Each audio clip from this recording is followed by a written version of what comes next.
Hello guys, আসসালামু আলাইকুম। আমি কানাডা টরন্টো শহর থেকে আমি আজকে শেয়ার করব হচ্ছে কানাডায় বসবাস করার জন্য একজন মানুষের মাসিক কত টাকা খরচ হয়। নাম্বার 1, বাসস্থান।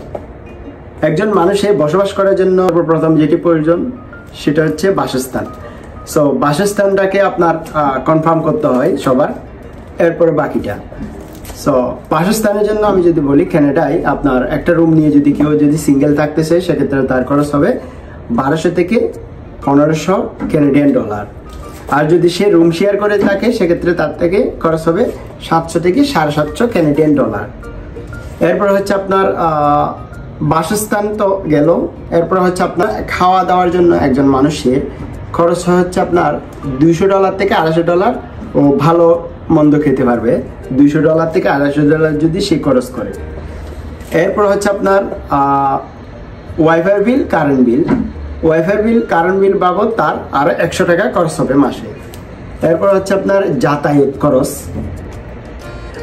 যাতায়াত খরচ একজন মানুষের $100 থেকে $150 প্রতি মাসে খরচ হবে। এরপর হচ্ছে আপনার নিজের পার্সোনাল খরচ। অনেকে অবশ্যই নিজের একটা পার্সোনাল খরচ থাকে, সেই হিসেবে একজন মানুষের নিজের পার্সোনাল খরচ $200 থেকে $250 খরচ হয়। স্টাইলের উপর ডিপেন্ড করে কার খরচটা কেমন, কতটুকু গিয়ে দাঁড়ায় ওটা।